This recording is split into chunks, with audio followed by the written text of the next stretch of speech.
اور ہمارے یہاں ایک قاری صاحب تو تھا، قاری صاحب نے دیکھا کہ جی پہلی رکعتوں میں جب پہلی رکعت لمبی ہوتی ہے، لوگ بیٹھتے ہیں، چائے پیتے ہیں اور گپ شپ لگاتے ہیں، اور دوسری رکعت میں وہ آ کر کے شریک ہو جاتے ہیں، تو قاری صاحب نے کیا کیا، ظالم نے، قاری نے یہ کیا کہ پہلی رکعت کے اندر بالکل مختصر پڑھا، لوگ آ کر کے شریک ہو گئے، پھر دوسرے میں کس کر کے زیادہ پڑھتا،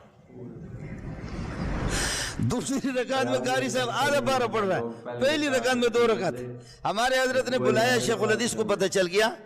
حضرت اقدس مولانا سلیم اللہ خان فرمائے بے وقوف یہ کیا کرو، کہنے لگے حضرت یہ الو کے پٹے اس طرح پیچھے بیٹھ کر کے چائے پیتے، کہتے آپ کی شکایت ملی ہے، کہا یہ وہ پیچھے بیٹھ کر کے چائے پیتے گپ شپ لگاتے، پھر یہ کہ میں رکوع پر جاتا ہوں، رکوع کے موقع میں آ کر کے دوڑ کر کے شریک ہو جاتے، پھر دوسری رکعت کے اندر یہ کہ وہ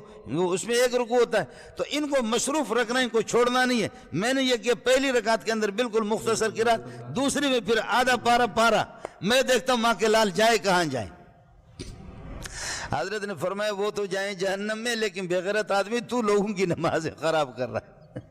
اس طرح یہ کون سی نماز ہے؟ یہ نماز میں تو بہت کراہیت آ جاتی ہے کہ پہلی رکعت کو بالکل مختصر کر لینا اور دوسری رکعت اس طرح بھی ختم ہوتا ہے 4-5 دن میں، تھرماس، چائے اور آئس کریم کے ساتھ، 6 دن میں ختم ہونے کے بعد پھر اس کے بعد یہ ہے کہ اللہ آپ کا بھلا کرے، پھر اس کے بعد ہوتا ہے الم تر کیف فعل ربک، اور الم تر فعل ربک بھی نہیں، ہمارے بلوچوں میں اب ایسے بھی شروع ہو گیا، انا اتینا، الم تر تو طویل ہے، انا اتینا 20 مرتبہ،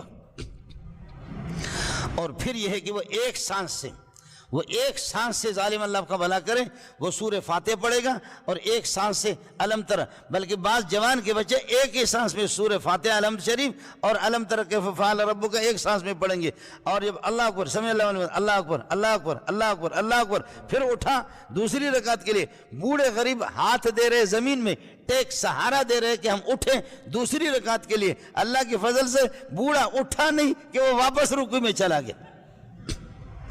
بوڑھا ابھی تک اٹھا بھی نہیں کہ وہ واپس دوسری رکعت کے رکوع میں چلا گیا۔ امام صاحب کہتے ہیں کہ تم بابا ہو، ہم بابا لوگوں کا احترام کرتے، تم اوپر نہ آ جاؤ، بیٹھ جاؤ، ہم خادم خود بخود آپ کی خدمت میں آئیں گے،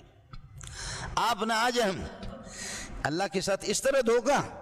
قرآن کے ساتھ اس قسم کا فراڈ اور اس قسم کی مکاری، اور اس نماز پر پھر بھی کہتے ہیں کہ جی میں نے اتنی دعائیں کی، اتنی نمازیں میں نے پڑھی، یہ کیا وہ کیا۔